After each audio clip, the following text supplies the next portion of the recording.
Hi, welcome back. We are on week 6 of TRT and I've got a little update for you guys. I had a blood test, I've just got the results back, so I wanted to share that with you and let you know how my blood levels are, how I'm feeling, and based on the dosages I'm running, if there's going to be any changes to the TRT regimen. So let's start with how I'm feeling. I'd mentioned last time I was only like a couple of weeks in at that point, and I was feeling a lot better. I was feeling less tired. I was feeling kind of like I had more energy to go down the gym. I had a bit more get up and go about me. I was feeling a little bit more interested in the ladies, and none of that's changed. You know, everything has gotten a little bit better, I would say. There's been slight improvements all round. You know, I'm feeling like I'm really enjoying the gym now. Everything is going well in all the other areas. So I would say I'm very happy with the results so far. The main thing was the sort of overwhelming feeling of tiredness I had.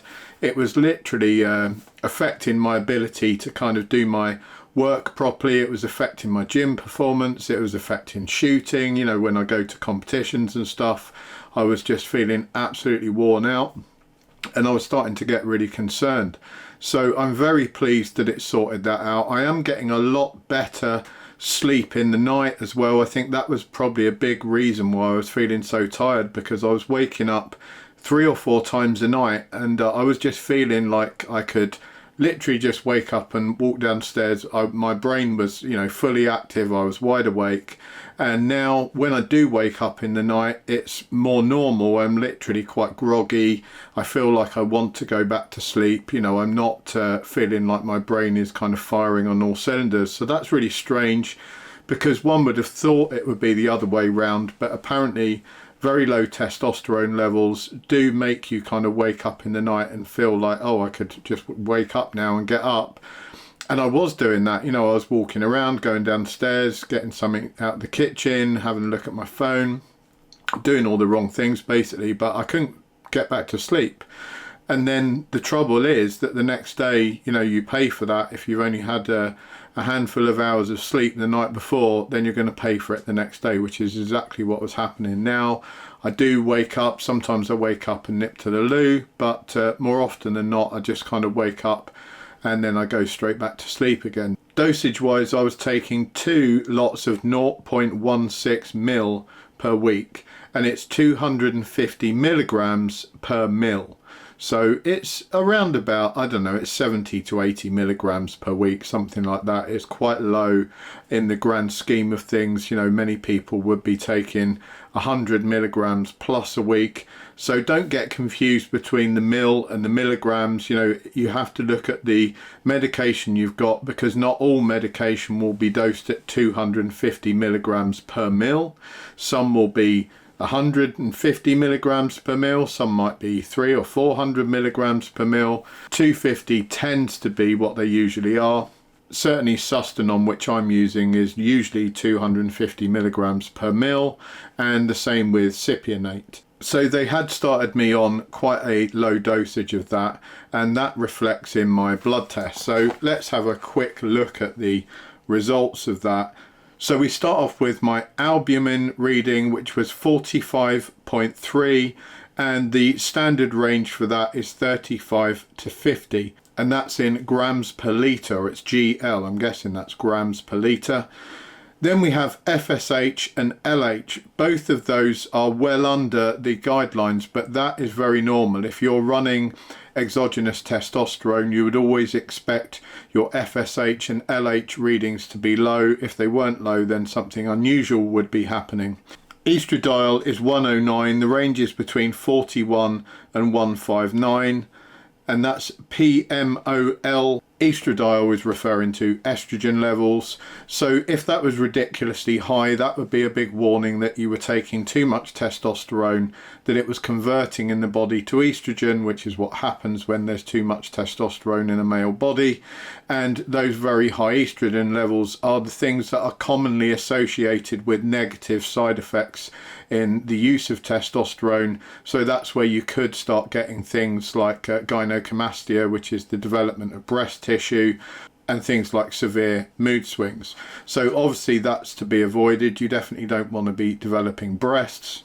But something that many people don't realise, that very low levels of estrogen are also incredibly bad, that they can lead to things like sexual dysfunction. You know, often guys relate, oh, they think, oh, I'm not feeling very sort of sexually active, I'm finding it hard to become aroused or whatever mentally, and that's having a physical reaction as well, that they just can't get anything working down there. And they associate, well, maybe that's because I've got really high estrogen levels. No, that could be because you've got really, really low estrogen levels. Like most things hormonal, it's a case of balancing these out for the right amount. It's not a case of removing them entirely. So I remember back in my gym days when people were running cycles of gear and they would be taking all kinds of supplements and tablets to try and eradicate estrogen from their bodies, because they assumed that testosterone is good, estrogen bad, and they wanted the kind of the manly traits from the testosterone and to abolish the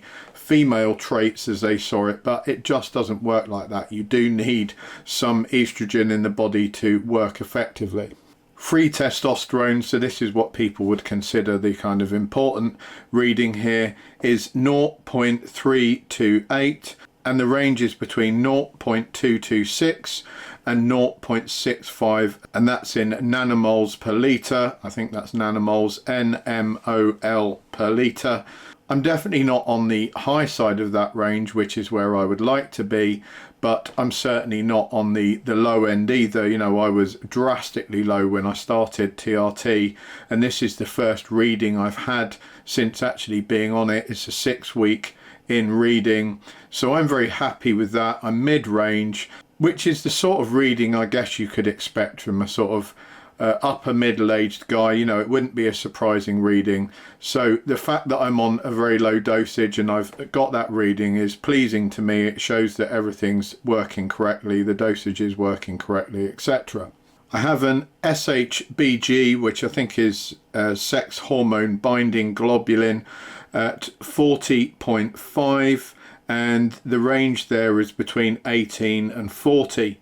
And you can affect that by eating extra protein, taking boron supplementations and stuff. I wouldn't say that that's a major concern, being that, you know, I'm still sort of balancing things out in my body, and it's kind of to be expected that some of these are going to be all over the place for a few weeks or possibly months while my body sorts itself out. If it continues to be a little high, then I could take some supplementation. I could increase my protein consumption. So not a big deal. It's not going to kill me, certainly. Then we have prolactin. That's at 245, and the range is between 86 and 324, which again, not a huge problem. That could be another issue. You know, if you had very high prolactin levels, that could have an impact on you. That would make you feel really worn out. Prolactin is actually something released after a male has had an orgasm. So if you want to know what very high prolactin levels feel like, it's kind of after the fun bit when you're absolutely worn out and you just want to be left alone and kind of roll over and go to sleep. That's because your body suddenly has very high prolactin levels, and it makes you feel a bit worn out and kind of like you can't be bothered to do much. So you definitely don't want that too high, but again, that's something that you wouldn't want zeroed off either, because having these things, you know, brought down to zero, all these hormonal levels have like knock-on effects. If you start messing with one, it starts messing with the others as well. And what we're trying to do here obviously is get my testosterone levels to a reasonable point. We're not trying to elevate them beyond what could possibly be normal, because then that's going to have some impacts on all the other hormones as well, and that's when you start suffering from certain side effects. Last of all, we had the free testosterone reading, and this is just the standard testosterone reading at 18.1, and the range is between 12 and 30, and again that's in nanomoles per litre. And lastly, they give you a PSA marker. If you've got any concerns about prostate health, this would be an important one. And there are some indicators that there's a link between you know, higher levels of testosterone and prostate issues. And certainly there's some evidence to suggest that if you were someone that had prostate issues anyway, or prostate cancer, that very elevated levels of testosterone would not be what you wanted. So it's not that elevated levels of testosterone have been shown to cause prostate problems. It's more that if you're someone genetically predisposed to have those problems, which many people are nowadays, then obviously you would really need to monitor your testosterone usage, and you won't want to elevate your levels too much. So that was at 1.130. The range is between 0 and 2.5, and that looks like nanograms per mil. So again, pretty much in the middle of that reading, which I'm pretty happy with. That's something that is quite nice. As a middle-aged guy, you're getting much more regular PSA results from these blood tests, which is something that you might get on the NHS, but it would be pretty infrequent. You know, most people in the 40 to 50 age bracket have probably had one test for PSA, maybe not even one. And after that, you know, it'd really be down to you. If you felt that you had some issues, you would go to the doctor and ask for a test. But other than that, no one's going to be knocking on your door to test your PSA levels. And that's something we should probably really keep an eye on, being as the prostate cancer rates seem to be going up for some reason. It's something that all men should be aware of, at least. That was just from a finger prick test, you know, very similar to what I did in the first place to get on the medication to start with. A very simple test. I've actually got a video of me kind of talking about that. I don't actually show it on the video because that would be pretty disgusting. You do have to prick your finger a bit like someone would do if they were taking a blood sugar reading. If you're diabetic, you've probably done something similar before and just got a reading off of the little blood sample, the droplet that comes out. This, you have to actually squeeze your finger a bit and fill up a little bit of a test tube and then send that off to a lab, and it comes back in like 2 days. It's very, very simple. I think it cost me about 30 quid, so it's no big deal. And actually it's worth to me the 30 quid just to get feedback on my PSA levels. You know, I'm very happy with that. So I'll leave some links down below. You know, I'm with these guys, Optimale. They were the ones that seemed to have the best feedback out of all the companies I looked at. They've been really, really good up to now. They've got some good price reductions. They're nice people to deal with. Whenever I email them, they literally come back to me within a couple of hours. You know, I was actually expecting them to come back at some point during the week. You know, that's kind of what we're used to in terms of health. But no, these guys come back on the same day, generally speaking, and they're always very nice to talk to. If I ring them up, they're very, very pleasant as well. So I'm very happy with them. The cost of it is something I think is reasonable.